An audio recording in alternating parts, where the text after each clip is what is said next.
Gestão de pessoas, unidade 3.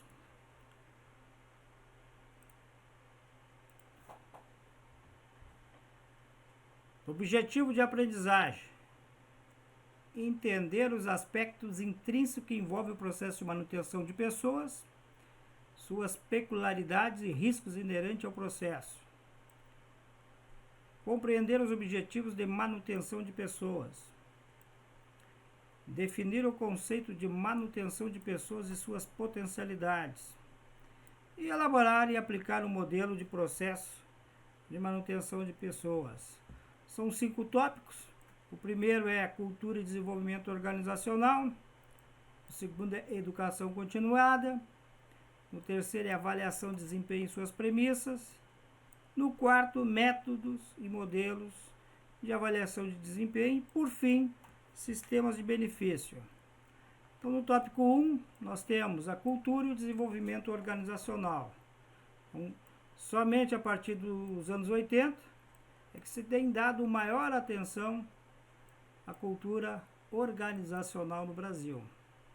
Então, questões como a ligação entre a cultura nacional e a empresarial, sobre se a cultura tem impacto na performance, quais os papéis dos fundadores, como a cultura afeta o desempenho e, afinal, sobre o que é cultura, fizeram parte do escopo de uma série de pesquisas.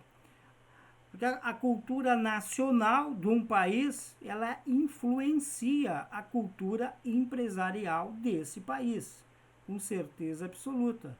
Isso chama-se costumes de um povo. Que, por exemplo, no Japão, o japonês, a sua cultura, ela é milenar. E se o japonês marca uma reunião contigo, tu tem que estar naquele horário, naquela reunião. É cultural isso. Se você chegar atrasado, você perde confiabilidade. Isso é ruim para os negócios. Mas vamos ver mais coisa mais adiante. Robin também explica que a cultura organizacional é um termo descritivo. Trata de maneira como os funcionários percebem as características da empresa e não está relacionado ao fato de gostarem ou não dela. Quais são as características da empresa? O que é a cultura da empresa? É o DNA da empresa. É como é que ela é vista, percebida no mercado, pelos seus funcionários também. É o DNA dela. Como é que seus funcionários, diante de conflito, tomam as decisões? Existe lá o quadro missão, visão e valores. Aquilo vem também da cultura. É um alinhamento estratégico? É. Mas visa uniformizar, padronizar uma maneira de pensar igual, padronizada dentro da organização. Dali, todo mundo consegue pensar igual, ou pensar no mesmo objetivo, ou pensar na mesma meta, ou pensar de forma coesa com a empresa. De que forma que aquela empresa quer que seus funcionários raciocinem para resolver os problemas. O alinhamento estratégico traz isso, traz um pouco da cultura organizacional dentro dele, principalmente no que tange aos valores. Os valores de uma organização é muito importante, que vai delinear toda a organização. Responsabilidade. Pô, o cara que não é responsável, ele vai ter que tomar doses de responsabilidade, porque a organização é responsável, principalmente nos dias de hoje que nós estamos vivendo, aonde o cliente ele é exigente demais. Além de ser exigente, ele está aculturizado, ele sabe de leis mais do que nós. Então, se a empresa não estiver preparada para atender esse cliente, não tiver competência para atender esse cliente, o que vai acontecer? Se cada um pensar de uma forma isolada, dentro da organização sem ter uma cultura organizacional, um padrão que norteie as tomadas de decisão, cada um toma a decisão que quer. E isso aí não sinergiza. Esse é o grande detalhe da questão. Uma empresa, hoje em dia, para crescer, tem que haver sinergização. A sinergização faz com que a organização cresça, porque todo mundo está puxando a corda para um lado só. Nós não temos dois lados da corda sendo puxada, é um só. Isso é sinergização. Então, valores. Elementos da cultura organizacional. Valores são definições do que é importante para atingir o sucesso. Se uma empresa quer atingir o sucesso, em primeiro lugar, ela tem que ter valores muito bem delineados, ou seja, divulgados para seus colaboradores. Responsabilidade, pensar como um dono, proteger o meio ambiente, porque se todo mundo souber os valores da empresa, vão ter que respeitar. Então, as empresas definem alguns valores que resistem ao teste do tempo. Como, por exemplo, podemos ter importância do consumidor, padrão de desempenho, qualidade, inovação. Qualidade já é uma condição sine qua non para a empresa poder competir no mercado. Se não tiver qualidade, já nem vai competir. Inovação, muito importante. Então, as empresas estão aí atrás de intraempreendedores para descobrirem um novo produto, um novo processo que venha atender a uma necessidade de mercado. Então, a inovação ela é importante para manter a empresa no mercado sobrevivendo e crescendo. Mas a cultura não é só de valores. Os valores ajudam a nortear as tomadas de decisões dentro da organização. Os valores dão norte para todos os colaboradores dentro da organização, moldam realmente a maneira como esses colaboradores vão pensar e decidir. Tamanha a importância que tem os valores. Mas nós sabemos que as empresas, elas possuem um monte de pessoas. E cada pessoa tem suas crenças. Ninguém é igual a ninguém. Então, essas crenças e pressupostos são geralmente utilizados como sinônimos para expressar aquilo que é tido como verdade na organização.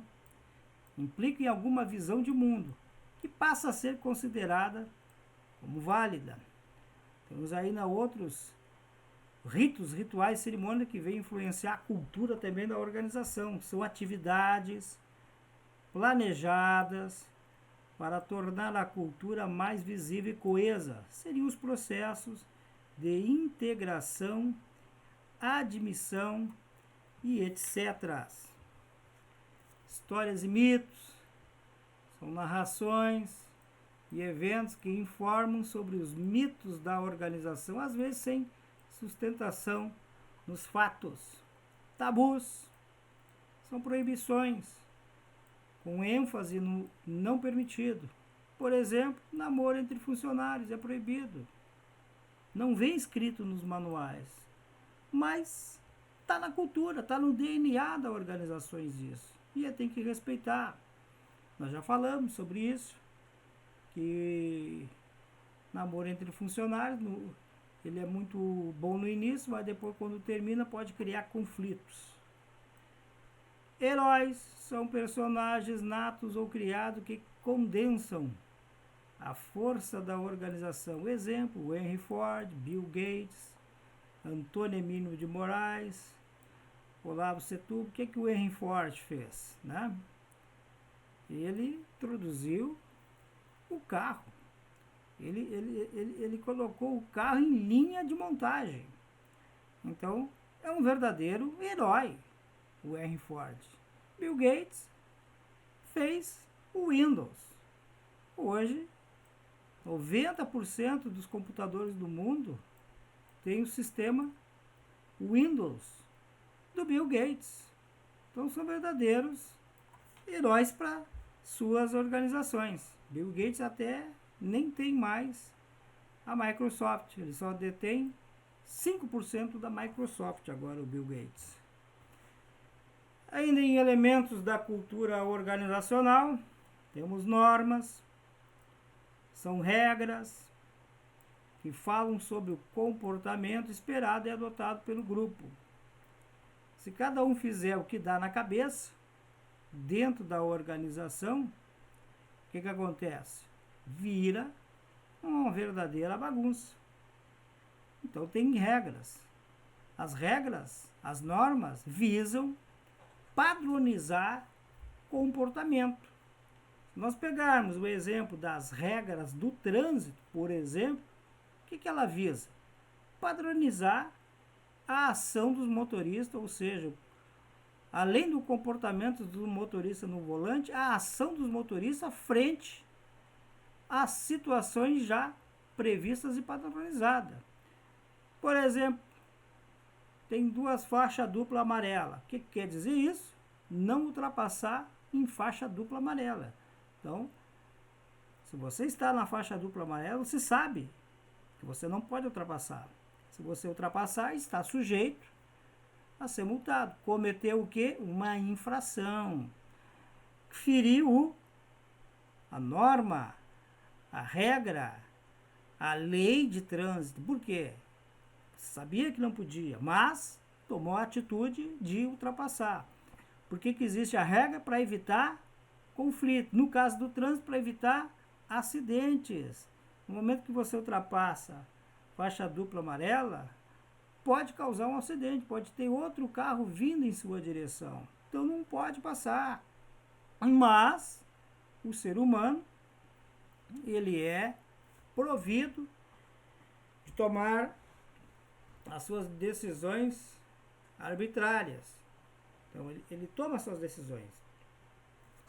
No momento que toma a decisão que não é de acordo com as normas ou da empresa, ou do código de ética da empresa, ou as regras e leis do trânsito, ele está ferindo, ele está provocando ele está provocando o seu comportamento que não é adequado. E as empresas, elas têm normas para quê? Para evitar conflito. O maior problema das empresas é quando existe o conflito. O conflito rouba a produção e tempo. Temos ainda o processo de comunicação, dentro dos elementos da cultura organizacional, que inclui a rede de relações, os papéis informal, a rede peão, tem a função de transmitir e administrar a cultura. Segundo Freitas, 1991. Símbolos, objetos e ações ou eventos dotados de significados especiais e que permitem aos membros da organização trocarem ideias complexas, mensagens emocionais, como por exemplo, logotipo das empresas, bandeira e marcas comerciais. Então, como é que nasce a cultura e o papel dos fundadores? Como é que nasce uma cultura na empresa? Nasce pelos seus proprietários, né? Eles vão trazer muito a cultura deles para dentro da organização. Segundo Robin e Freitas, a cultura organizacional começa quando os costumes e as tradições e a maneira de fazer as coisas dão certo. Certo grau de sucesso é alcançado e se inicia a cultura de uma organização. E o processo de criação de uma cultura ocorre de 3 maneiras ou 3 etapas. Então, em primeiro lugar, os fundadores contratam quem pensa e sente como com eles. Ou seja, os fundadores, os proprietários da empresa, a tendência deles é querer contratar pessoas que se ajustam aos seus pensamentos, ou seja, que seja extensão dos pensamentos dele. Por quê? Porque, em tese, eles se darão melhor com esses colaboradores, eles confiarão mais nesses colaboradores, porque esses colaboradores compartilham dos mesmos valores e pensamentos. Por isso que eles contratam quem pensa e sente como eles. Depois, doutrinam e socializam os funcionários de acordo com o seu pensamento. E, em terceiro lugar, o comportamento dos fundadores age como modelo, encorajando os funcionários a se identificar como eles. E assim acabam introjetando seus valores, convicções e premissas. Ou seja, naquele quadrinho que vocês encontram lá no início da sala, quando vocês entram numa organização, missão, visão e valores, tem muito a ver, os valores, tem muito a ver com seus fundadores. Ou seja, o pessoal que é proprietário, que é dono. Por quê? Porque eles vão querer que os seus colaboradores ajam e pensem como eles. Como eles, seus valores, convicções e premissas. Introjetando esse comportamento dentro de cada colaborador. Papel da administração no recurso humano. Qual é o papel do recurso humano nas organizações? É o guardião da cultura, segundo Freitas, com as funções estratégicas de disseminar, promover, manter e até implementar as mudanças culturais. Muitas vezes tem que haver mudança cultural? Tem. Às vezes uma empresa não cresce porque não tem uma cultura organizacional definida. Então é preciso definir uma cultura organizacional para aquela empresa para poder ela crescer. Porque quando não existe uma cultura organizacional definida, cada um pensa de uma maneira. E como eu disse, o pensamento é que nem uma metralhadora atirando tiro para cima. Não vai acertar em lugar nenhum e as balas ainda vão cair na cabeça. Então, quem pensa de forma desorganizada, por não ter uma cultura, valores dentro da organização, faz com que as tomadas de decisões dentro dessa organização, por quem trabalha nela, não se energize. E não se energizando, o que acontece? Não há um resultado mais expressivo. E ela vai minguando até quebrar. Então, a cultura de cada país deve ser levada em consideração para se prever o comportamento organizacional nas diversas nações. Pois a cultura nacional pode exercer um impacto maior sobre os funcionários que a cultura organizacional. Tem muito a ver disso, a cultura organizacional com o impacto da nacional. A nacional, às vezes, torna-se muito mais forte do que a cultura organizacional, porque é de um país, é de uma nação. Aqui no Rio Grande do Sul, por exemplo, nós temos uma cultura regional muito forte. Nós, o Rio Grande do Sul, por 10 anos, foi república. Por 10 anos, tivemos um presidente. Por 10 anos, fomos país. República Rio-Grandense. O presidente foi Bento Gonçalves. Isso aconteceu de 1835 até 1845. E está enraizada essa cultura até hoje. Até hoje, aqui no Rio Grande do Sul, quando tem o 20 de setembro, agora não por causa da pandemia, se fazia acampamento. Muito enraizada essa cultura em nós. E a nossa maior, digamos assim, arrependimento é não ter ganhado aquela guerra dos farrapos. Se o Rio Grande do Sul tivesse ganhado a guerra dos farrapos, hoje seria o país mais rico do mundo. Temos água e temos terra. Não precisamos de mais nada. Quem tem água e terra não precisa de mais nada. Precisa só trabalhar e plantar. Alimenta o mundo. Mas a cultura aqui é muito forte. Assim como outras partes do país. Tem culturas muito tradicionais, muito fortes.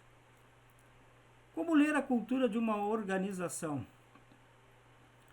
Em primeiro lugar, busque referências em ex-funcionários, associações profissionais, recrutadores e executivos que trabalham para a organização. Investigue na literatura organizacional, no site da empresa. Qual é a imagem que ela quer passar para as pessoas?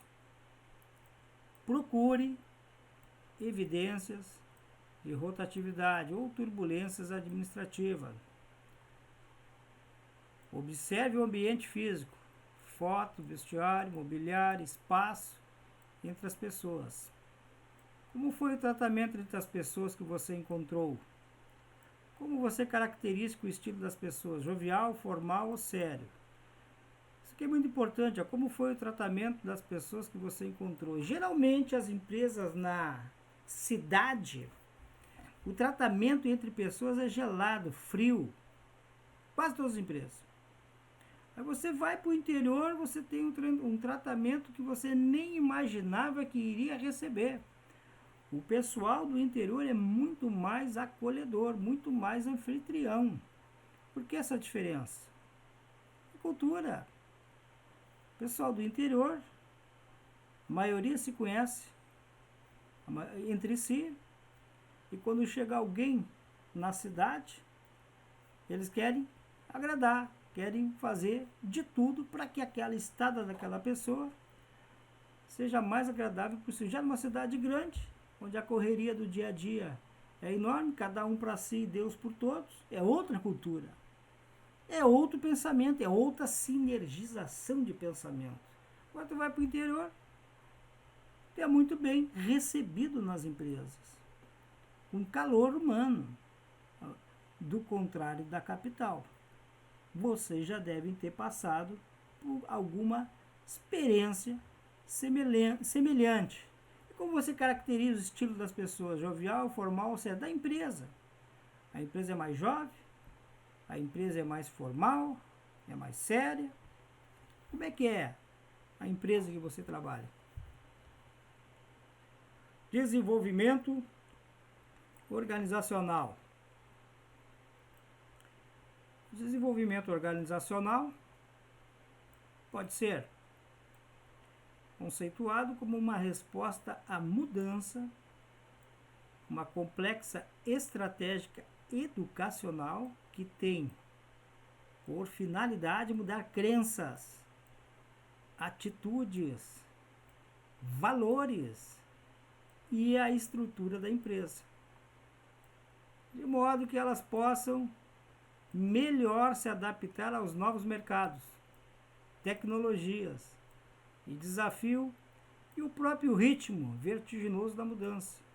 Então veja bem que o desenvolvimento organizacional ele visa mudar, aqui é a palavra mágica, mudar crenças, atitudes e valores. Pois mudar crenças, atitudes e valores de pessoas não é fácil. Mas se tu conseguir mudar crenças, atitudes, valores da organização, essas pessoas que estão inseridas dentro da organização, por via de fato, elas vão começar também a absorver essas novas crenças, atitudes e valores.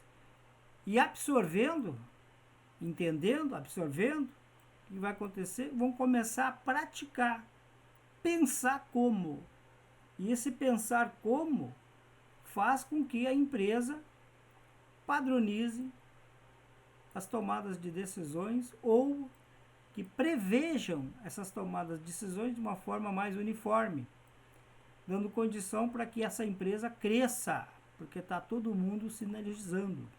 Então, o desenvolvimento organizacional, o objetivo é aplicar o conhecimento da ciência, do comportamento, a moldagem dos processos de formação de grupo e das relações intergrupais, a fim de assegurar a eficácia da empresa. Quais são as ciências do comportamento? Nós temos aí a psicologia, a psicanálise, psicologia, podemos falar um pouquinho da psicologia, que estuda o comportamento de cada pessoa. Cada um age de uma maneira. Veja bem que quando nós temos pessoas dentro da organização,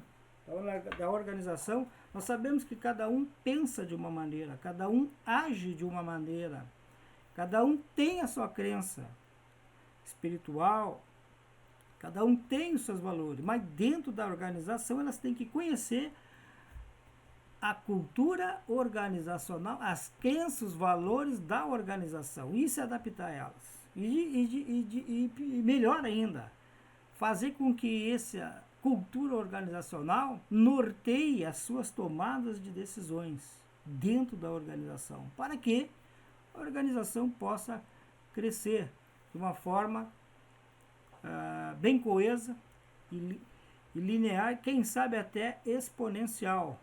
Porque se está todo mundo dentro da organização conhecendo a cultura, não tem porquê a organização não despontar no mercado. Características básicas do desenvolvimento organizacional. Então, ela é uma estratégia educacional que visa a mudança organizacional planejada, geralmente considerando a empresa como um todo. Lógico, não vai criar uma estratégia organizacional planejada, uma mudança de cultura organizacional só para um departamento dentro da organização. Por exemplo, essa mudança de cultura organizacional visa toda a organização, visa dar um fôlego para essa organização para ela crescer. Está todo mundo em conflito, bota um ponto final. A partir de hoje pensamos dessa forma, agimos dessa forma, e quem não agir, infelizmente, não pode ficar dentro da organização, porque não compartilha aqueles valores, não compartilha aquelas características da cultura e não está nem com vontade de se reeducar, ou seja, de desenvolver, se autodesenvolver-se educacionalmente. Então não pode ficar, é uma pessoa que não vai acrescentar no futuro algo de bom para a organização, aí tem que ser desligado. Infelizmente, isso aí nós encontramos muito naquela pessoa do chefe. 20 anos de casa, 25 anos de casa, ele pensa que é o dono da organização. Só que ele age como chefe, ele não age como líder. E não adianta pensar que é dono, que domina tudo, que ninguém sabe mais do que ele. O pensamento do chefe é esse. Com esse pensamento, o que acontece? Não há sinergização, não há liderança. O que as empresas querem é líderes para liderar. Então, as mudanças devem estar relacionadas com as exigências ou necessidades da empresa e não das pessoas. Lógico, qual é as necessidades das pessoas? É ganhar mais, por exemplo. Mas qual é a necessidade da empresa? É resultado. Tendo resultado, quem sabe não vai atender a essa necessidade das pessoas de ganhar mais. Mas se não tem resultado, é impossível de atender. Então, os agentes de mudança são geralmente externos ao sistema cliente. É necessário alto nível de relacionamento, colaboração e respeito profissional entre agente de mudança e os membros envolvidos pelo sistema cliente ou usuário. Primeiro tópico, acabamos de ver, e agora nós temos uma questão que é como é formada a cultura organizacional e seus objetivos. Respondendo a essa questão, como é formada a cultura organizacional e seus objetivos, nós temos aqui a cultura organizacional, é um modelo dos pressupostos básicos que um dado grupo inventou, descobriu ou desenvolveu no processo de aprendizagem para lidar com os problemas e adaptações externas e integração interna.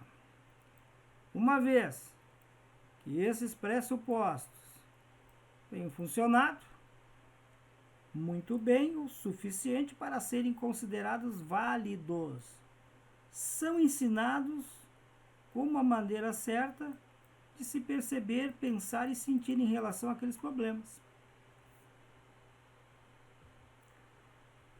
Na segunda questão, nós cite 3 exemplos de transmissão de cultura. O que seria esses exemplos de transmissão de cultura? Começamos com os valores, que são dos donos da empresa, dos fundadores, esses valores fortes que essas pessoas trazem consigo, os fundadores, vão aparecer na cultura da empresa. Crenças e pressupostos, rituais e cerimônias, histórias e mitos, tabus e heróis, normas e processos de comunicação e símbolo. Na terceira pergunta, nós temos quais são os meios de transferência informal da cultura. Meios de transferência informal. Então, a cultura organizacional poderá ser transmitida ao longo do processo de socialização dos novos elementos. Nas fases de socialização antecipatória, acomodação e gestão. Ou seja, quando o funcionário entra dentro da organização, ele pode tomar um banho de cultura organizacional, daquilo que já está pronto dentro da organização. Ele vai melhor se adaptar, vai melhor ter um resultado na atividade, no desenvolvimento de suas tarefas.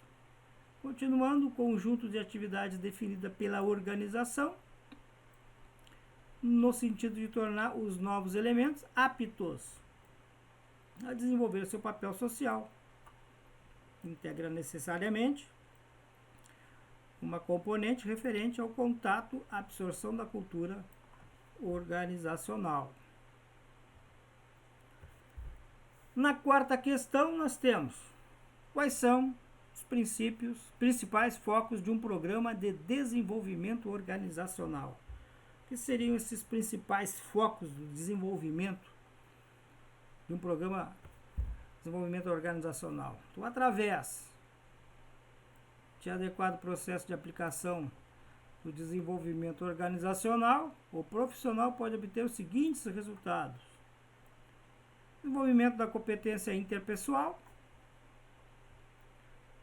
mudança nos valores, de modo que os fatores e os sentimentos humanos sejam mais válidos para o sistema considerado,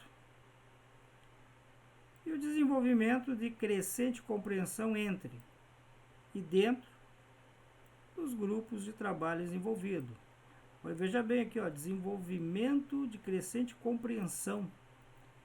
Isso quer dizer menos conflito. Concordam? Tem sentido? Menos conflito, maior produção. Esse é o sentido de uma cultura organizacional muito bem definida dentro da organização. Sinergizar. No tópico 2, temos educação continuada.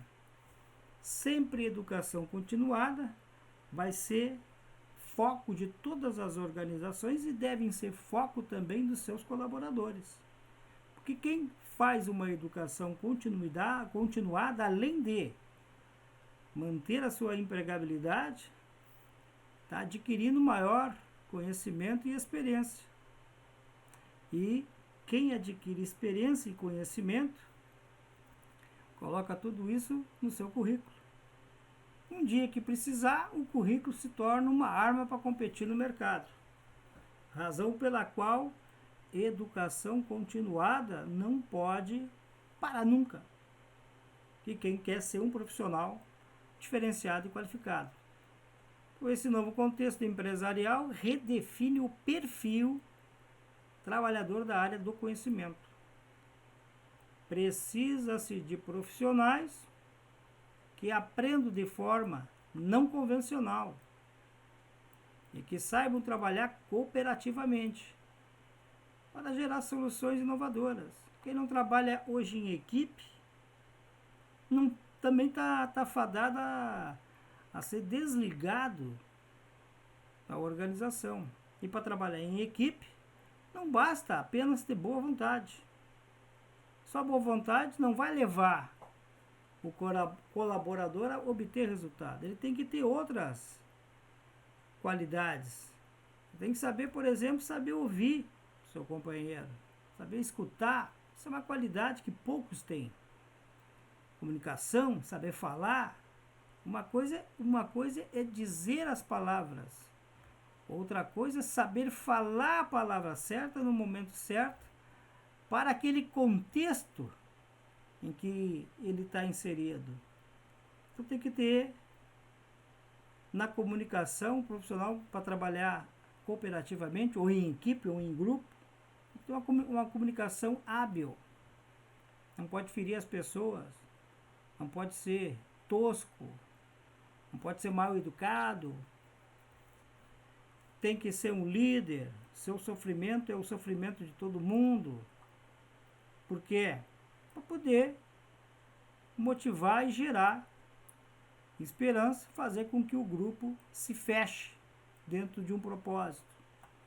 É necessário uma nova abordagem na formação, agora necessariamente continuada, para que as pessoas permaneçam produtivas, ou seja, ninguém quer ninguém ocioso dentro da organização, né? Você é custo ou você é a receita? Faça essa pergunta e responda para você. Se é custo para a organização que você trabalha ou se é a receita para ela? Em condições de acompanhar as mudanças e otimizando o seu tempo. Ainda em educação continuada, além disso, a tecnologia vem permitindo desenvolver experiências para treinar mais pessoas com maior economia. Hoje a internet, se você colocar na internet cursos grátis, vem de tudo quanto é área. Você pode fazer um curso grátis na internet, que gera certificado. Esse certificado não deixa de ser uma educação continuada. Se você procurar cursos para fazer pertinentes à sua área que você trabalha, seria o ideal. Você estaria aumentando o conhecimento dentro da tua proposta de trabalho. Consequentemente, quando surgir uma vaga para um cargo maior, você tem condições de assumir esse cargo maior. Por quê? Porque tu vai ter conhecimento suficientemente para demonstrar a teus superiores que você é capaz, que você pode, que você entende, que você sabe. E o sucesso, pessoal, é de quem persegue ele. O sucesso é uma decisão. O sucesso você decide se vai ter ou não vai. Agora, o sucesso tem um preço. Não esqueçam que o sucesso tem um preço. E o preço é o sacrifício que você vai fazer, por exemplo, para ter um conhecimento explícito. É o que pode ser articulado na linguagem formal, inclusive em afirmações gramaticais, expressões matemáticas, especificações manuais, etc. Facilmente transmitido, sistematizado e comunicado. E tem o conhecimento tácito. É difícil de ser articulado na linguagem formal. É um tipo de conhecimento mais importante. É o conhecimento pessoal, incorporado à experiência individual, e envolve fatores intangíveis, como, por exemplo, crenças pessoais, perspectiva, sistema de valor. Esse conhecimento tácito, todo colaborador que entra na empresa traz com ele. O conhecimento explícito é aquele que você adquire. Você vai fazer uma faculdade, vai tirar um curso de graduação, ao final do curso de graduação você vai ser diplomado. Aquilo é o conhecimento explícito. Você foi diplomado, fez um curso, foi certificado por esse curso. Aquele certificado é o conhecimento explícito, mas o tácito é o que você aprende no dia a dia. O tácito, conhecimento tácito, por exemplo, é a receita de um bolo de chocolate que a sua avó, só ela sabe fazer, mas que passou essa receita, de tanto tu ver a tua avó fazer, tu aprendeu. É o conhecimento tácito. O processo de gestão do conhecimento. As empresas já estão começando a gestar o conhecimento dos seus colaboradores, porque é importante para ela isso. É importante que você não tenha uma organização que tenha ociosidade no conhecimento, porque o conhecimento de hoje, daqui 6 meses, talvez já esteja ocioso, dependendo do departamento, dependendo da técnica, do processo onde você está inserido. Esse conhecimento pode ficar para trás. A gestão do conhecimento é um processo corporativo, focado na estratégia empresarial, e que envolve a gestão das competências, a gestão do capital intelectual. Quem é o capital intelectual? As pessoas dentro da organização. A aprendizagem organizacional, a inteligência empresarial e a educação corporativa. O que é a educação corporativa? É, se não, o desenvolvimento organizacional, treinamento dessas pessoas para que continue atingindo suas metas e objetivos. Às vezes, a tecnologia da organização muda, porque a tecnologia avança e tem que ter conhecimento para manusear essa nova tecnologia. Então, você tem que estar sempre se reciclando, e a empresa se preocupa com a gestão de conhecimento. Ninguém quer uma empresa parada no tempo, que não se renove o seu conhecimento dia a dia, mês a mês, ano a ano. Uma empresa com conhecimento renovado, uma empresa que tem competência organizacional, tem pessoas diferenciadas dentro dela e tem tecnologia. Gestão do capital intelectual. Pessoas são o capital intelectual da organização. Pessoas são o diferencial competitivo dessas organizações. Não tem duas pessoas igual. Mas é gêmeo, mesmo gêmeo não é igual. Cada um tem a sua personalidade. Capital intelectual é a soma do conhecimento de todos de uma organização, e o que lhe proporciona vantagens competitivas. É a capacidade mental coletiva, é a capacidade de criar continuamente e proporcionar valor de qualidade superior. Olha a importância das pessoas estarem se renovando o seu conhecimento continuamente. Chama-se também educação continuada, para que não se pare, não se fique preso ao tempo passado. Porque o conhecimento de hoje, amanhã pode não servir para mais nada. Por isso que nós temos que ter uma educação continuada, sempre renovando o seu conhecimento, para não ficar para trás. Quem fica para trás fica ocioso. Uma vez ocioso, se torna custo. Se tornando custo, as empresas não querem mais absorver custo. Foi o tempo que as empresas absorviam custo. Agora não, elas querem enxugar. O ideal para toda empresa seria trabalhar só com o custo variável, esquecer o custo fixo. Mas isso não é possível. Toda empresa tem custo variável e custo fixo. Mas o ideal para as empresas seria só o custo variável. Por exemplo, tu ganhar sobre a tua produção que tu fizer. Fez uma produção medíocre, vai ganhar um salário medíocre.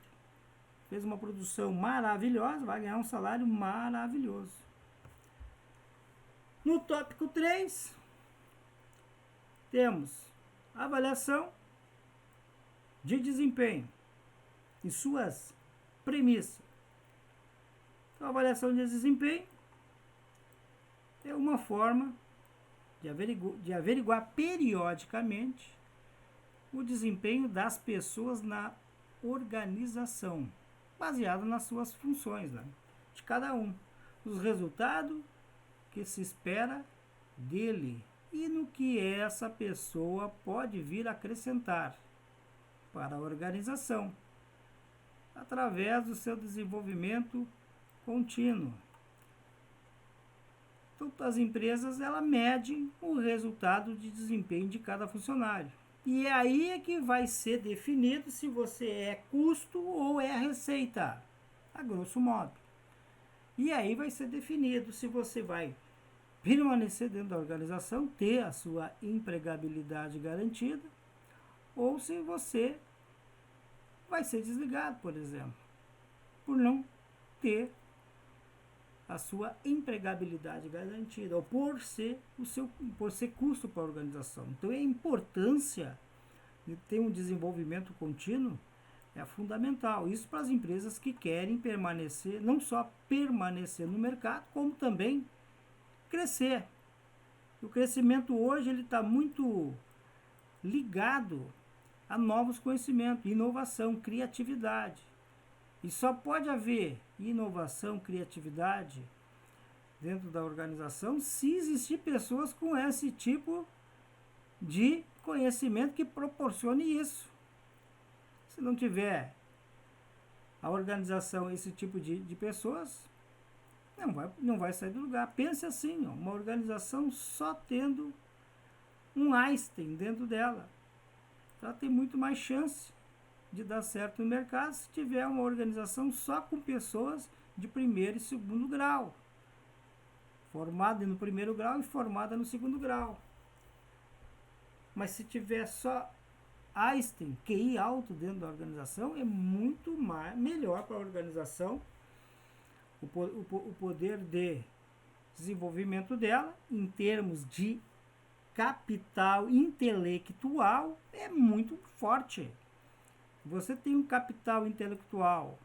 Se a sua organização tem um capital intelectual forte, a sua organização também vai ser forte. Pense assim num hospital, só com médicos que fizeram pós-graduado lá fora, no exterior, e vieram clinicar no Brasil, no hospital. Ao contrário, pense no hospital só com estagiário, ou seja, residentes da medicina.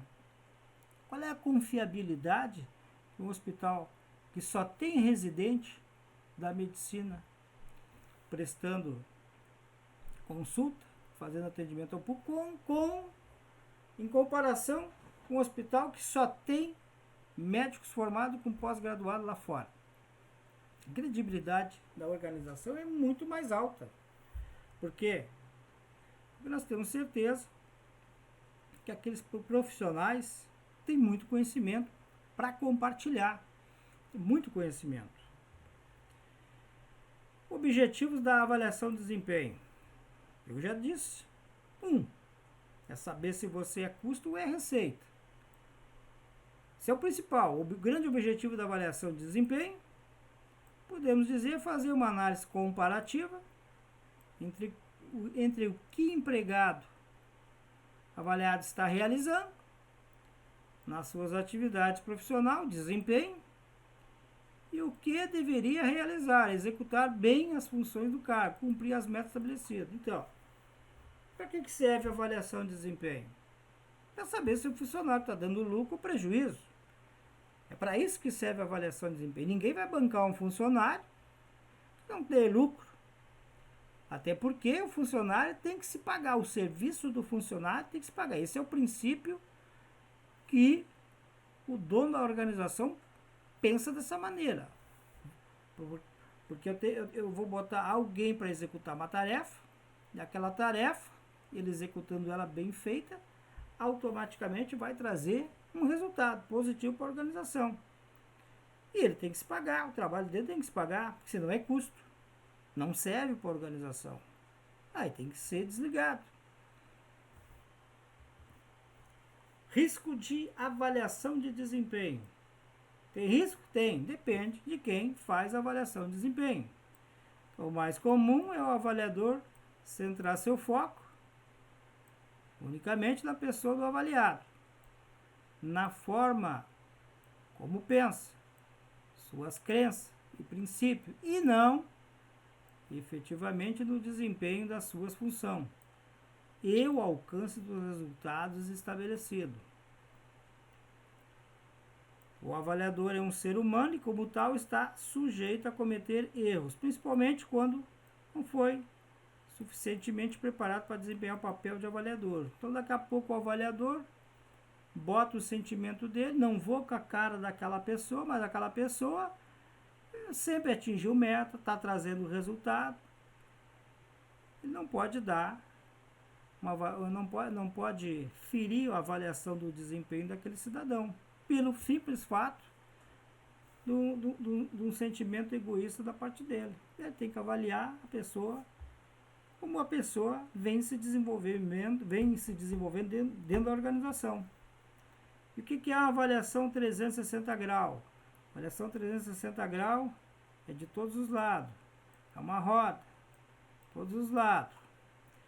É a forma de avaliação de desempenho mais democrática entre todas as apresentadas anteriormente, pois envolve todas as pessoas que interferem no desenvolvimento das atividades do avaliado.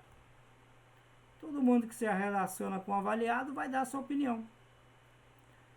Normalmente envolve a avaliação do próprio avaliado, até o próprio avaliado vai dar a sua opinião, do supervisor dele, dos colegas dele, e pares de mesmo nível hierárquico, dos subordinados, se tiver, e até mesmo dos clientes internos e externos, dos fornecedores, sendo por isso denominada 360 graus. Então todo mundo dá a sua opinião sobre aquela pessoa que está trabalhando dentro da organização. Como é que é o serviço dele? O cliente vai dizer que ele é muito bem educado, que foi muito bem atendido por aquele cidadão. Os colegas vão dizer que ele está sempre demonstrando interesse em ajudar os colegas, que é uma pessoa proativa, educado. O supervisor vai dizer que tem tido resultado, tem alcançado os resultados, é uma pessoa que bate metas, e o próprio avaliado vai fazer a própria avaliação dele. Ele vai dizer que é comprometido, que tem um contrato emocional fortíssimo dentro de sua cabeça, e aí no final, depois se faz um apanhado geral. Pergunta, complete a frase.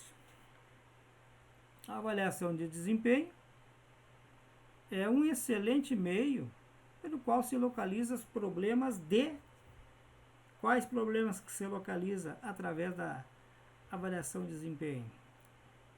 Supervisão e gerência, de integração das pessoas à organização, de adequação da pessoa ao cargo, de carências de treinamento e, consequentemente, estabelecer os meios e os programas para eliminar ou neutralizar tais problemas.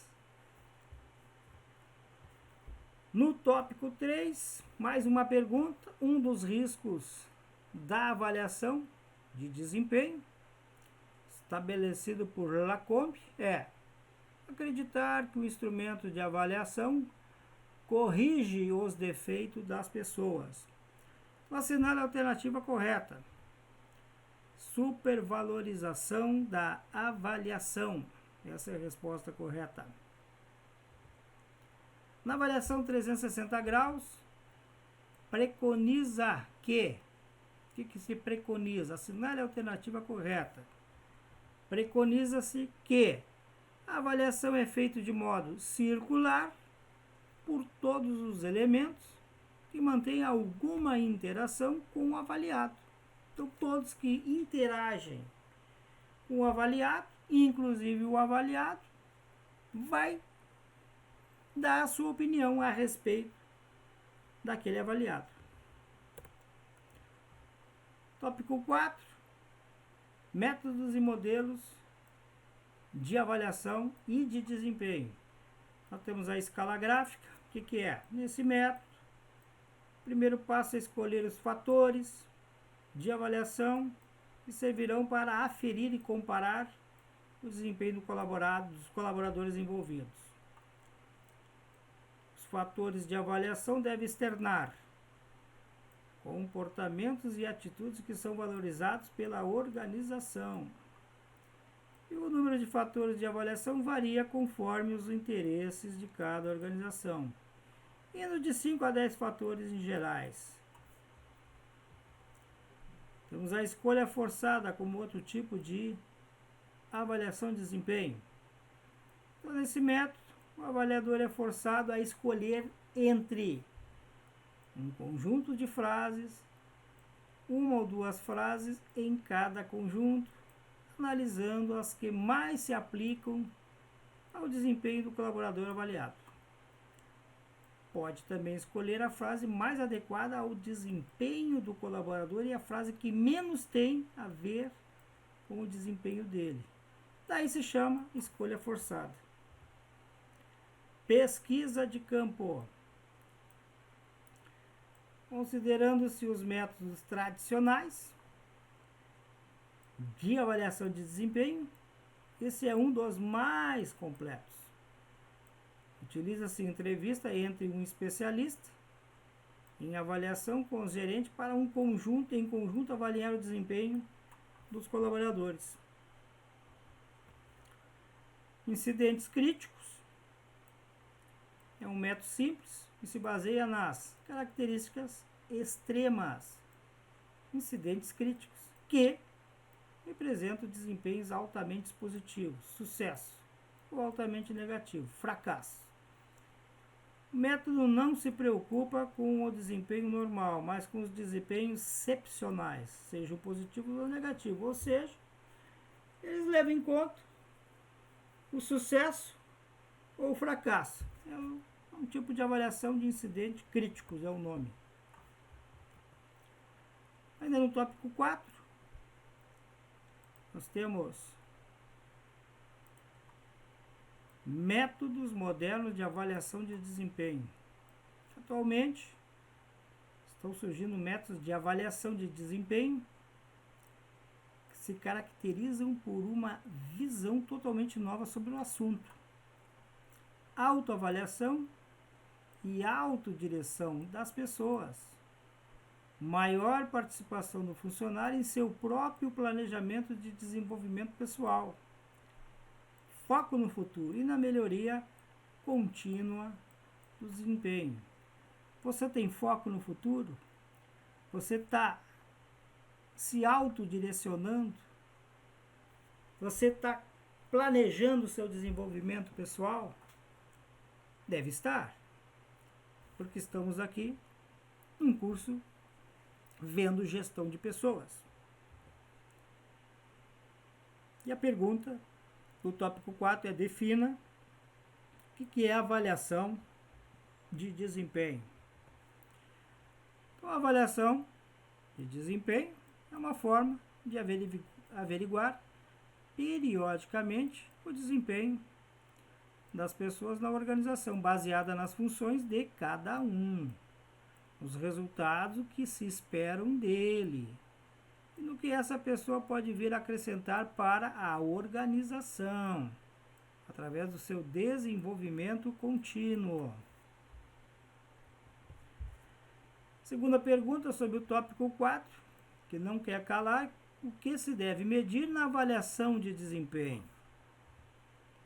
O desempenho de cada pessoa em função das tarefas que ela precisa realizar, as metas e resultados alcançados e o potencial de desenvolvimento que cada pessoa apresenta. Que dentro da organização, principalmente quando a pessoa entra dentro da organização, tem tempo para se socializar, ela pode apresentar um bom desempenho já de início, mas tem um potencial imenso ainda para apresentar, que a empresa vai explorar, sem dúvida nenhuma. No tópico 4, ainda, a terceira pergunta: quem deve avaliar o desempenho de acordo com o sistema de avaliação 360 graus? O próprio avaliado.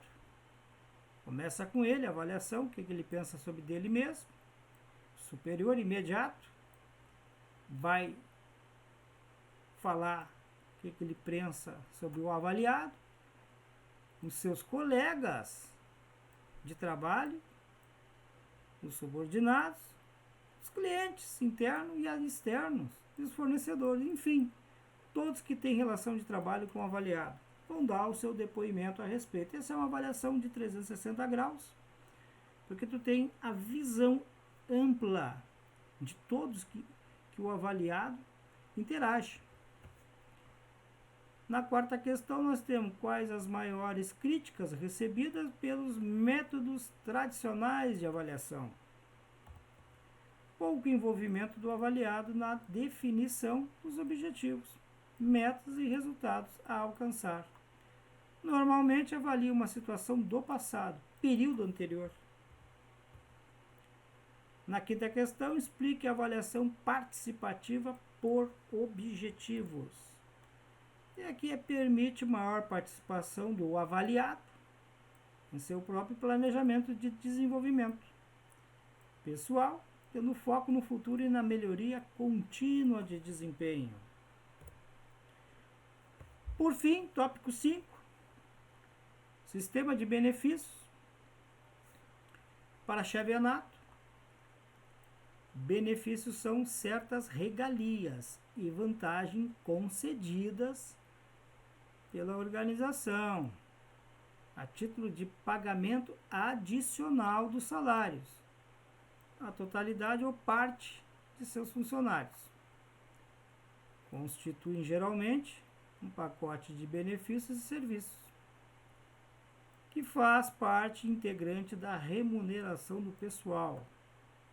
Na verdade, os benefícios, além de seu aspecto pecuniário, ou seja, remunerar,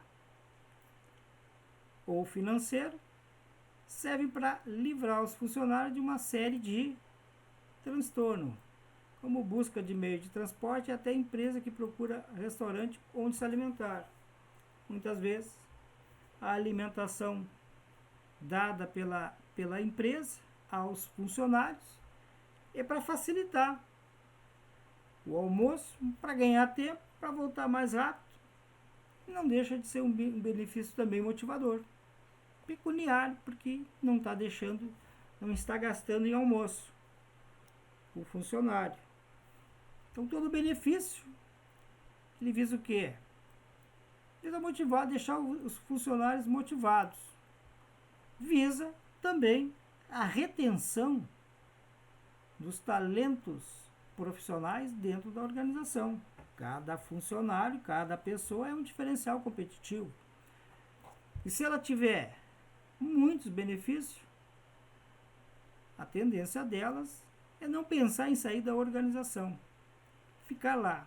É um tipo de retenção de talentos. Ainda em sistema de benefícios, a empresa deve acompanhar os custos que eles causam, os benefícios.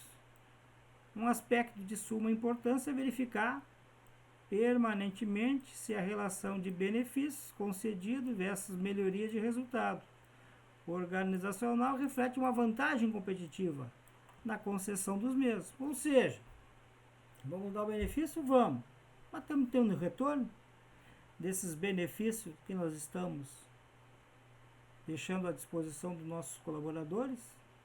Porque para te dar alguma coisa, tu vai querer alguma coisa em troca. Se tu dá um benefício, tu quer uma maior produtividade. Agora imagina uma empresa dando benefício e a produção caindo. O resultado dela vai lá embaixo, com os custos que o benefício tem que ser pagos, e se não tem produção, cai o resultado. E aí a empresa revê essa forma de benefícios. Não é qualquer empresa que dá muito benefício. Tem alguns benefícios que são de lei. Outras empresas dão porque quer. Mas os benefícios são muito bem-vindos pelos funcionários. E eu repito, torna os funcionários motivados. É uma maneira de motivar os funcionários dos benefícios. Questão sobre o tópico 5. O que é salário indireto ou benefício? O salário pago aos empregados representa apenas uma parcela do que as empresas podem oferecer aos seus colaboradores. Uma boa parte da remuneração pode ser feita pela oferta de benefícios e serviços sociais aos funcionários.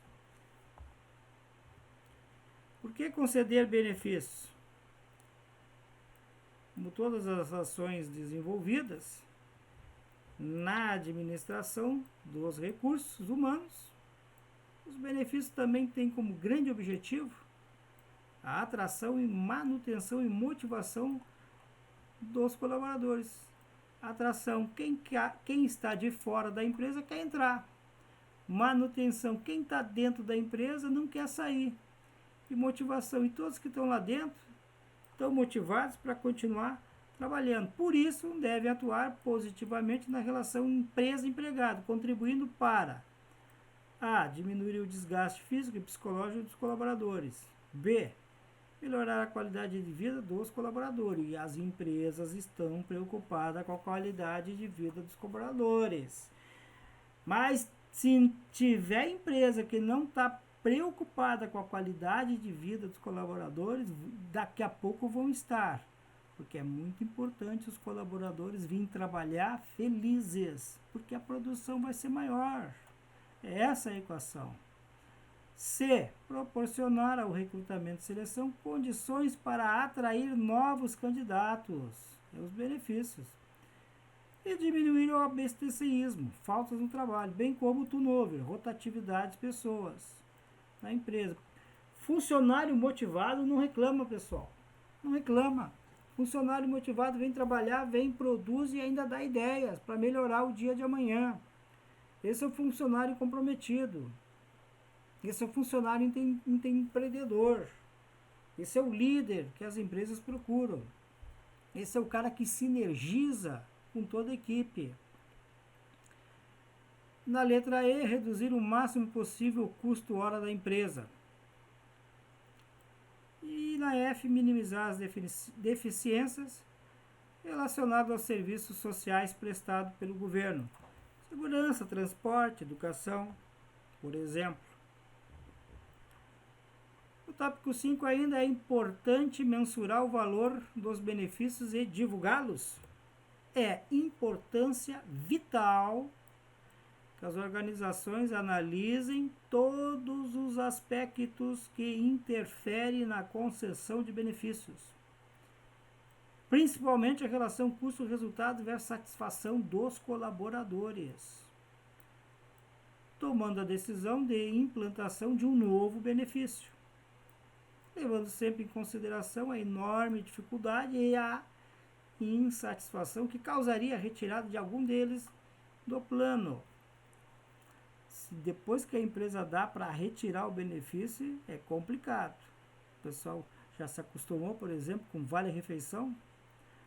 Aí vem a empresa, vai querer tirar, só vai criar a revolta. Não dá, né?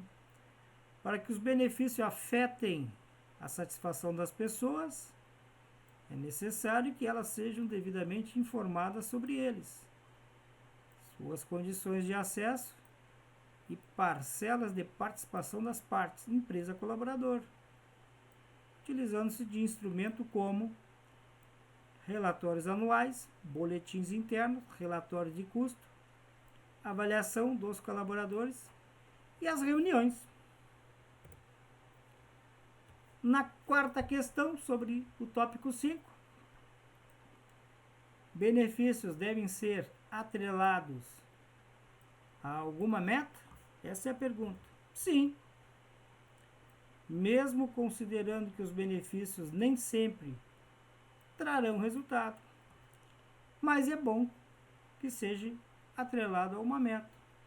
Às vezes o próprio departamento gera um benefício entre eles sem ser, por exemplo, geral da empresa.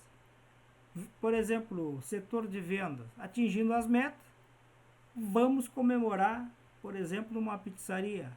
Cada um paga o seu, mas é uma confraternização. E de repente o líder paga para um.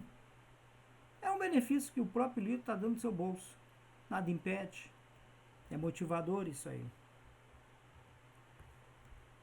E no tópico 5, para nós encerrarmos esse estudo de gestão de pessoas, descreva e discuta os critérios na seleção do pacote de benefício.